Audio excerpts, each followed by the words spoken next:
And we are live. Welcome, mystery and thriller fans. I'm your on-air host, Sara DiVello, and I am so excited to welcome back for year 3, #1 New York Times bestselling author Lee Goldberg, here to give us the inside scoop on the latest book in his Eve Ronin series, Movie Land, out tomorrow. Lee, welcome back. Tell us Thank you about so Movie Land. much. Thank you. I'm glad you dropped the restraining order. It's a pleasure to be here. It's only temporarily dropped, so talk Okay. fast. Lee, tell us about Movie Land.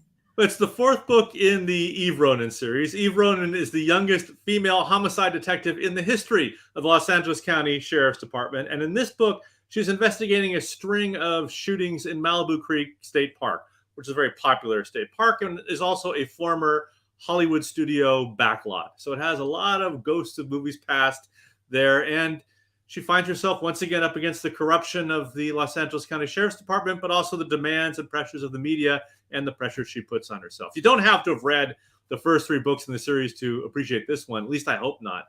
But it's based on a real series of shootings that happened here in Calabasas and Malibu Creek State Park. But I put my own spin on it. Ooh. Now, Lee, as someone who lives, what's happening? What? Whoa, I had a weird echo there. Lee, so as someone who lives in LA, are you nervous about poking the LA County Sheriff's Department in this way? What if you turn up? I get emails from police officers and especially sheriff's deputies all the time telling me how accurate my books are. What's interesting is the Lost Hills station of the Los Angeles County Sheriff's Department, which is my local station and the station where Eve Ronin is based, hasn't been helpful to me at all. They won't answer any of my questions. They won't let me beyond the front door. They've been totally uncooperative. Any information I've needed to get about the Los Angeles County Sheriff's Department, I've had to get by interviewing deputies or having my own local city council members pressure the local sheriff's department to give me what I need. So they've been very, very standoffish. But what's interesting is I've had friends of mine, politicians, who've gone into the Lost Hills Sheriff's Department and have told me that on the captain's back shelf are all 3 of the previous Eve Ronin novels. So I know they're reading them. I think you should go in there and offer to sign them, Lee. That might help. I should. Might help butter you up. So I've had to make up what the inside of the station looks like. But since most readers haven't been in there either, no one's going to really call me on it and say, now, wait a minute, that hallway doesn't veer left, it veers right. Or I've taken many liberties with the interior of that station and the cops who are based there in the purpose of telling my story. Ooh. Well, I can't wait to get into the telling of the story. First, I just want to welcome everyone who's watching. We are, of course, broadcasting live to 6 different destinations across Facebook and YouTube. So no matter where you're watching from, you're in the right place. This is the right time. And it is a Mystery Monday because, Mondays can be murder. I want to welcome Bonnie to the conversation, Anita, Polly, Alan, Arlene, Jonathan, John, Tom, I hope I didn't miss anybody. Thank you so much for joining us. Arlene is saying, I can't wait to read this. I know it releases tomorrow. Yes, Arlene, it releases tomorrow. So Thank you, Arlene. I'm so glad someone's looking forward to it besides me and my wife. And me, Lee. And you. 3 whole people plus Arlene. No, everybody is so excited. And so I want to, I'm so glad you're tuning in. Arlene, tell us if you've read the other books in the Eve Ronin series. Tell us what you're excited about. And I'm going to drop the pre-order link in for everybody to check out. So here it is. Grab your pre-order your copy from our favorite woman-owned independent bookstore, Murder by the Book, and it'll be out tomorrow. Arlene is saying, I love mysteries. Yay, Arlene, you're in the right place. I love mysteries too. They're the best, right? My wife, who's French, I'm going to do a bad version of her accent. Let's hear it. If I die before my husband, I don't care if it's a meteor or a bus or cancer. I want a complete investigation because all he does is murder people all day and get away with it. So okay, you heard I sit here thinking about how to kill people and get away with it, book after book and script after script. Yeah, if a French wife turns up dead in the next series, the next iteration of Eve Ronin, I would be nervous if I was your wife. Bonnie, welcome to the conversation. I love your profile picture. Hummingbirds are my favorite. And she's saying this is one of the best series ever. Yes, Bonnie, it's so Thank you, fun, right? Bonnie. That's very nice. You've just taken care of all my insecurities. Yay. I'm Arlene, riven with them. You wouldn't tell by the smile on my face, but I'm sitting here riven with anxiety. you look very anxious. Maybe you should have less Diet Coke. I mean, Shasta's. I'm like this. I'm all keyed up on caffeine. Yeah, I Lee, could do a commercial for Diet Shasta. It has sucralose. Lee's 35 Shastas deep into the day. Arlene saying, I haven't read the other book. So Lee, let's pause on that. This is book 4 in the Eve Ronin series. Should people start at book 1 or is it okay to jump in on 4? It's not necessary. You can jump in with any book. All the books stand on their own. Whatever you don't know is told to you in hopefully very short, sweet, and fast-moving exposition along the way. But no, you won't be lost. It might be a little bit richer for you if you've read the previous 3 books, but it's totally unnecessary. I know people who've read book 3 and then gone back and read book 1 and then book 2, or started with book 2 and 3 and then gone back and read book 1. I'm very careful about not having spoilers and ruining the previous mysteries in my books. It's sort of like Harry Bosch. I mean, no one now can go back to Black Echo and start from the beginning. They start at book number 25 or 27, whatever it is, and kind of bump around between them. And I think that hopefully you can do the same with my books. Well, I loved the Harry Bosch reference in this one, Lee. Clearly, I love when there's little Easter eggs, as they call them, where there's little fun treats for us mystery lovers. Lynn, welcome to the conversation, saying, I am definitely intrigued by the fact that the sheriff's office is uncooperative. They must have a good reason to be concerned. Lee, give us the scoop. Well, it's very interesting because in my second book, Bone Canyon, I talk quite a bit about the sheriff gangs, which are gangs within the sheriff's department of deputies who are tattooed and push the limits of legality in what they do. And it's been a big controversy here. And a lot of people, when I wrote Bone Canyon, when I actually published Bone Canyon, that's ridiculous. You're making this stuff up. There's no such thing. Well, it has exploded here. I wish I'd made it up.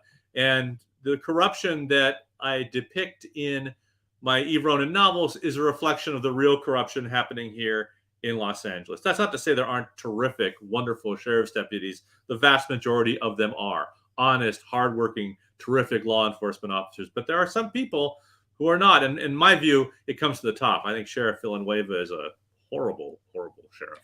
But that's another. So the sheriff in my books is not Villanueva and is not that same kind of guy. But we won't get into the politics. I just want to do a hero who's not comfortably in her position at the police department, or excuse me, sheriff's department, who's often second guessing herself and being second guessed by others. I didn't want her to be entirely competent either. She makes huge mistakes. She's got the talent, but not the experience. She's not Harry Bosch yet. And for me, that makes the character fun to write and hopefully fun to read. Very fun to read because Lee, you are funny. I always look forward to having one, and you're funny on the page, which is something I also love about the dynamic between Duncan and his 26-year-old partner Eve. The interplay between those two is very funny, and the interplay between Duncan and the various other characters in the book is really fun. Arlene saying, I might just have to go back and read the other books in the series. Absolutely, Arlene. Keep us posted. Of humor, I'm a big believer that there's humor even in the worst situations. My books are not satires, and they're not situation comedies either. But I find books that are humorless totally unrealistic, because I know in some of the darkest, saddest, most painful moments of my life, there's also been a strain of humor that seems to come out of nowhere. Not just because it helps you cope, but because life goes on around you, even when you're going through this stuff. And I could give you some examples of humor in my life during dark situations. But I think that also allows you to take some of the dark stuff that you're reading, have it go down better. I love police procedurals, but to me, far too many of them are humorless, just humorless. And to me, that pulls me out. It's like, that's not real. I just don't buy no humor in someone's life. So the humor, I hope, comes out of character and not one-liners. It comes out of relationships and situations, not ba-dum-bum. You don't hear, a drum in the background signaling every joke. Because I don't write jokes. I write situations that the humor comes out of these characters and how they're dealing with what they're facing, or it's about their relationship. That's probably a muddled way of explaining all that. I hope I got my point across. No, I agree, because you have to be able to laugh in order to get through anything, I think. I love that. Bonnie saying, yes, I'm always finding myself chuckling in your books. Me too, Bonnie. Me too. She's saying she just finished the Ian Ludlow series last week. Well, that was much more comical. Ian. That is sort of it's a straightforward espionage novel, the Ian Ludlows, but they're also a spoof of the absurdity of spy novels. And I'm poking fun at the reality versus the escapist version in the books, and how one guy's caught between those two worlds, the escapist reality that he writes about and the actual world of espionage that he's living in. And that's where the humor comes in. But those books, the Ian Ludlow thrillers, true fiction, killer thriller, and fake truth, are far more funny than the Eve Ronins. And I have had some pushback. I have had people who discovered me through the Ian Ludlows, who read the Eve Ronins and go, oh, wait a minute, this is much darker. Or people who've read the Eve Ronins and then go read the Ian Ludlows and go, wow, this is more funny. I try to be more than not to use a cliche, but a one-trick pony. I like to try to write different things at different levels of humor. I have another series of books I wrote many years ago, the Charlie Willis novels, My Gun Has Bullets and Dead Space, which are absolute, broadly silly, Carl Hyacin kind of books. And again, some of my Eve Ronin readers who go read those wonder if it were written by a different writer. Lee, I have to say, you are definitely more than a one-trick pony. Arlene saying she also loves Bosch, both reading and watching the series. Lee, I know you're a big Bosch fan. Yes, I am. And I'm also very thankful for that, wonderful blurb that Michael gave me, Heroine for the Ages. He was really kind to me in the Eve Ronin series. And plus, the reviews, they keep comparing me to Michael. I just had one yesterday in the Providence Journal saying that I was the equal of Michael Connelly and Robert Crace. Maybe somewhere in the writing, but certainly not in the looks department. I think Robert Crace had me beaten there. Speaking of reviews, this latest Eve Ronin earned a starred review from Library Journal. Let's take a look at that. They raved that Goldberg's compelling follow-up to Gated Prey is a fast-paced, riveting police procedural influenced by actual events in California, a character-driven series entry that skillfully depicts Hollywood corruption. So first of all, congratulations on that starred review, Lee. Thank you. And now tell us what the secret is, what you've learned along the way about writing a fast-paced, riveting procedural. What do you think? I've used a lot of the techniques I've picked up in my career in television. If a scene doesn't reveal character and move the story forward, it's cut. If a scene doesn't have conflict, it's cut. And I let action and dialogue move the story forward rather than pages of internal thought and exposition. Also, I'm a firm believer in having it be tight. I think too many authors over-describe things. I try to find the one salient feature of a person or a room or a place and say that, and let the reader color between the lines after that. I'm looking for the same pace that you get from a television show or a movie. And so I tend to mimic the act structure of a feature film. It's something that you internalize as a reader and viewer and don't even realize it. But if my books can capture that same structure and momentum, I hope they'll carry you along in the same way. Now, Lee, you've done your fair share of TV writing, both the Monk series, a Flipper movie. Tell us.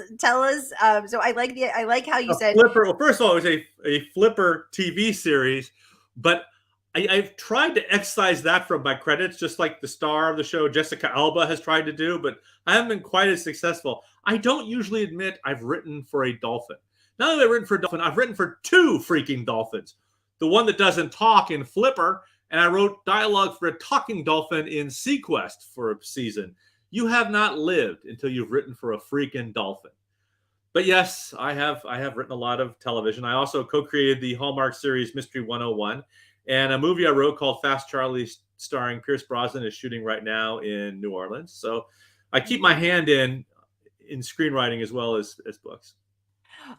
So, so tell us, so you're saying that I like how you said that you're looking for the same pace. Every scene has to move the story forward, and that you want to reveal something about character. Is that what you think keeps people flipping those pages at that rapid pace? Yes, I think if Okay. every scene has conflict, if Yeah. every scene moves the story forward, if every scene reveals character, and I left one other element out, if your protagonist is active, your protagonist is pushing the story forward. Your protagonist is not just sitting there having the story impact him or her, they're impacting events. Then I think it brings the reader in. And I'm very careful about point of view. In the Eve Ronin books, everything is essentially from her point of view. The Ian Ludlow books that I think Arlene or Bonnie mentioned earlier, there are multiple points of view, but you're clear that Ian is the central character. But I use those other points of view to give the reader, in some ways, an edge over Ian. There's that whole Alfred Hitchcock thing where you show the audience the bomb underneath the table that the hero doesn't know about, and it creates tension. I try to do something similar to that, where the reader might be just a little bit ahead of the protagonist, but then discover something they didn't know. While they think they're ahead of the protagonist is doing things that they didn't expect that impact the plot in a way you didn't expect. Mm. I'm a firm believer in, if someone tells me Joe is missing, if I want to find Joe, I need to talk to Sara. My hero should not go to Sara and have Sara say, yeah, you can find Joe at the 7-Eleven. The hero should go to Sara and Sara says, I've never met Joe, and my cat was hit by a car yesterday. I really wish the police would focus on that instead of, and by looking into the cat that was hit by the car, they may have found out that Joe was in the neighborhood and actually hit the cat. And so I like going at things from a left or right angle and not straight ahead. And I think that pulls the reader in as well. Ooh, thank you for that insight. That I really like that. I get that. That makes sense in my brain. Lynn, welcome to the conversation, saying she loved Mystery 101. Oh, thank you, Lynn. It was fun creating that show. I mean, it's essentially a reflection of me in that the heroine is a woman who teaches crime writing at a university, and she uses everything she learned from all the fictional detectives that she's been teaching to solve crimes herself. The concept of the show has strayed away from that more than I would like, but that was the initial concept. That she's picked up all this stuff from Hercule Poirot and Miss Marple and Harry Bosch and Kinsey Milhone that she tries to apply to real life, and some of it applies and some of it doesn't. And in that space in between, she discovers her own detecting skills, and it helps that her father is a mystery writer as well. So the concept is one that in some ways is similar to True Fiction and Ian Ludlow, where Ian Ludlow is a guy who writes spy novels who finds himself suddenly in a spy situation himself. I love that. Publishers Weekly also weighing in with a strong review. Before I get to that though, Mark, welcome to the conversation, saying he's also a big fan of Mystery 101.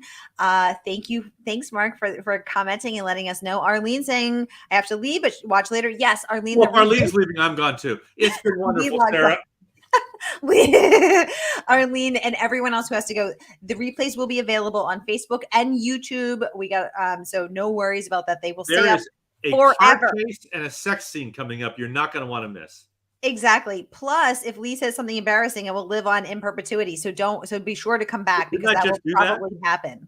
Didn't I just do that? It's going to happen again more because I'm setting you up. I'm thinking 5 steps ahead. Okay. Publishers Weekly also chiming in with bestseller Goldberg's strong fourth Eve Ronin mystery has assured prose that matches the tight plot. So congratulations on that. Lee, let's talk about your tight plot. So are you a plotter? Are you a pantser? Are you there with the big Post-it notes? Are you handwriting like our previous guest, Tess Gerritsen? What's the Lee Goldberg process look like? I am a strong believer in outlining. It comes from my days in TV, where you have to write an outline to get the approval to write the script. And while you're writing the script, the rest of the production is prepping the episode, casting, building sets, buying wardrobe based on your outline. So I'm a big believer in outlines. Plus, this way, Steve Cannell, created the A-Team and the Rockford Files. It has a good analogy. It's a difference between getting in a car and driving, and getting in a car and saying, I'm driving to New York, and I'm going to take the 10 freeway most of the way. That doesn't mean you won't deviate, but at least when you sit down, you're going to New York. So when I write a mystery, I know who done it. I know what the clues are, and I pretty much know how I'm getting there. But I call my outlines living outlines because I'm rewriting them as I write the book. Because sometimes new ideas will come to me, or I'll leave a character alive that I meant to kill, or suddenly drop a clue I didn't know I was going to drop. And I usually finish my outline about 3 weeks before I finish my book because I'm constantly revising the outline. But having that outline means you're not making it up as you go along. You can focus on character and dialogue and not on plot. That doesn't mean you're not replotting as you go, because what sounds good in the outline may not work when you sit down to write the book. And it's the same way in scripts. I'll write an outline, I'll deliver a script that's true to the outline, and then we try to make this script in the real world in 8 days, 3 days on your standing sets, 6 days out on location, whatever, and you find out you can't do it and you've got to make changes. So it's the same sort of thing. Thank you for that insight into your process. So when you're writing that tight plot, as PW says, are you are both knowing where you want to go, but you're leaving room for creative freedom in terms of how you may get there. So I'm interested to know that you know who done it from the beginning. So in movie land, before you set pen to paper or keyboard to hand or whatever the modern version would be, you knew how the ending was going to go down. Is that right? Okay, yeah. And to me, I'm sure it's true of anybody in any profession. When I read a book written by someone who's a pantser, it is so obvious to me. I can see them treading narrative water while they try to figure out where to go next. I can see their rush to try to explain something that occurred to them before that doesn't fit in now. It's so painfully obvious 90% of the time. And people are surprised when I'll be on a panel with them and they'll say, "You see the pantser or an outliner?" I said, "Well, I'm an outliner, unlike Sara next to me." And Sara would go, "How did you know?" "Well, I read your book." That doesn't mean it's bad necessarily. And I'm not referring to this actual Sara and her book, but which is wonderful. But that's going to be the blurb on the cover. I am not referring to this Sara. I think in a mystery, especially a whodunit, you need to know exactly what the clues are and how they fit together. You need to know who the killer was so that you can perform the magic trick of misdirecting the reader with other stuff while you're being honest with them about the clues. Because I like to believe that anybody can go back and reread one of my books and see every clue they missed. I'm not pulling stuff out of my butt. It's like I'm not doing what Rex Stout sometimes did. It's like between chapters, I sent someone to the morgue and found this information. No, I share everything with the reader. And same with the viewer. When I write mysteries for television, everything is on the screen. You can after the episode's over, you go look at it again and see every clue you missed. And I don't think you can do that when you're making it up as you go along. I think there's the great thing about a mystery, and the bad thing is it's a compelling story, but it's also a magic trick. It's a game. I don't want readers to see that the wall is false or that the rabbit is not a real rabbit. And this, I mean, you want to have them looking at other things and all the red herrings and all the other, have them focusing on the time the murder took place. And everyone's asking about the time the murder took place when it's irrelevant. It has nothing to do with that. I'm distracting you. Ooh. That you can't do if you don't have the plot already in your head. Like keep track of all this stuff. Thank you, Lee. I feel like I'm taking a masterclass on writing. Lynne, great question. She would like to know, since this book was based on actual crimes, how did you manage the reality versus the fiction? I'm wondering too. Thanks, Lynne. Well, actually, I can't get this right. Previous Eve Ronin book, Lost Hills, was also based on a real case. And I take the elements that intrigue me and I fictionalize the rest. I make it up. Because I don't think the actual resolution of these sniper killings here is that entertaining or maybe even accurate, to tell you the truth. It's still up in the air about whether or not the police or the sheriff's department has gotten it right.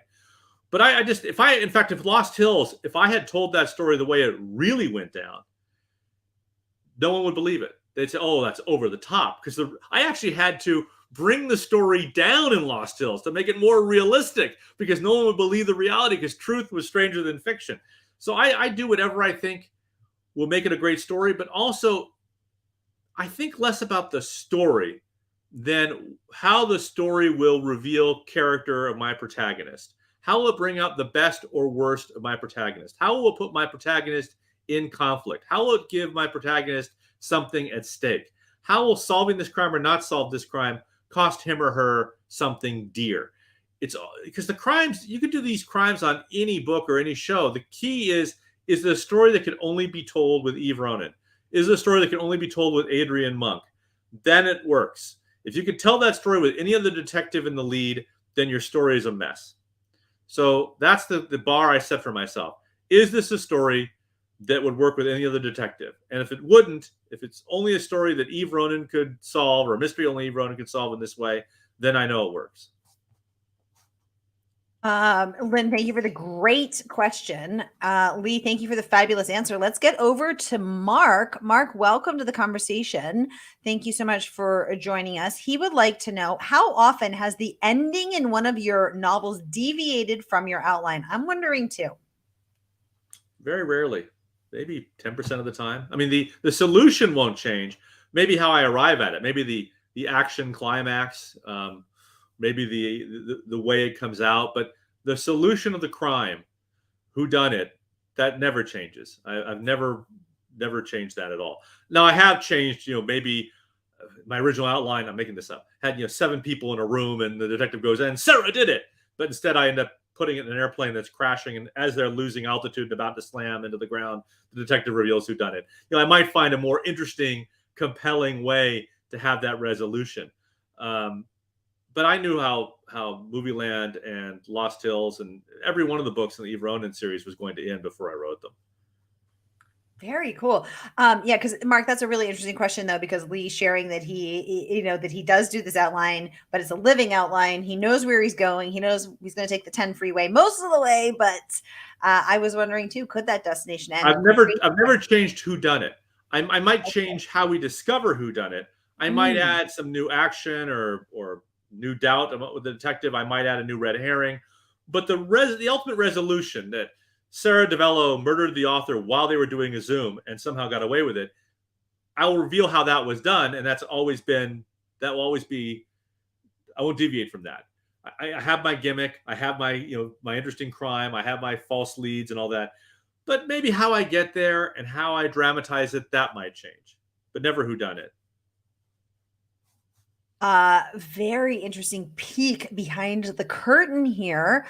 Bookmarks Magazine raving, a beautifully cinematic novelist who strikes a precise balance between darkness and humor. So clearly your TV writing talent and experience is shining through on the page there, Lee, and being recognized by Bookmarks, and praising your ability to incorporate humor and darkness in this book and on the page. Your response.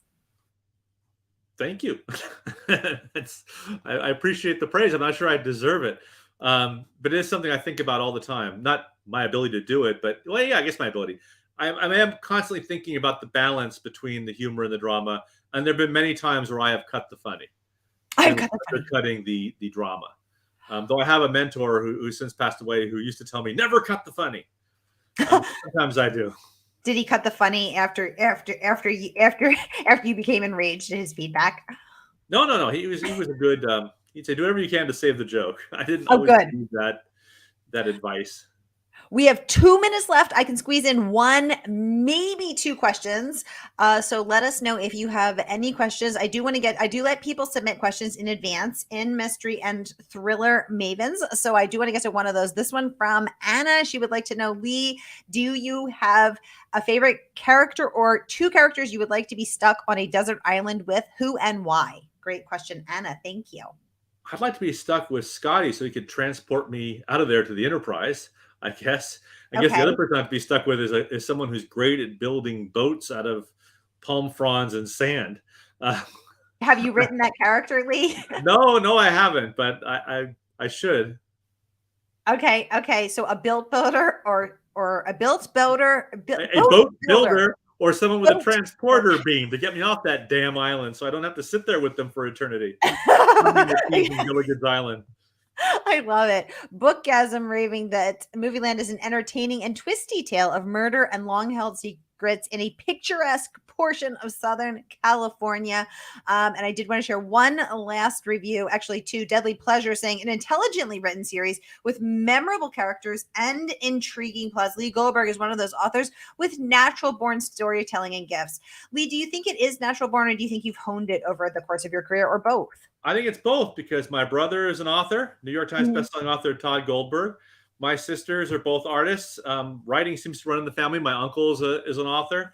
My parents are both journalists. So clearly the writing gene is in our DNA. But my brother is more of a literary novelist than I am. Okay. So this is the fourth book in the Eve Ronin series, Mystery Scene, saying that it is splendidly compelling. How many more books do you think we'll see in this Eve series, Lee? I hope a lot more. It depends on all of you rushing out right now and buying 10 copies of Movieland, because it is a commercial enterprise. Obviously, whether there's a fifth book really depends on whether the fourth book is a success or a crushing failure. But you would like to. I would be happy writing an Eve Ronin book every year. I mean, that's why I've started her so young and so flawed. It's going to take a long time before she's Harry Bosch. Okay. So you intentionally created her. She's now 26 in this book because you wanted her to have a longer runway than Donuts, for instance, but also a longer runway as a detective. I didn't want her starting as competent and sure of herself and brilliant and everybody knowing it. I wanted to see the evolution, to see her go from whatever it is she is, the homicide detective she is now, to sheriff, the LA County Sheriff's Department in book 30. Who knows? But I want to see that process of her becoming the ultimate version of herself. Oh, I love that. It's a long way to get there. Thinking ahead. I love that. You guys, the book is out tomorrow. Eve Ronin, book 4. So pre-order now, and the good folks at Murder by the Book will put it in the mail to you tomorrow.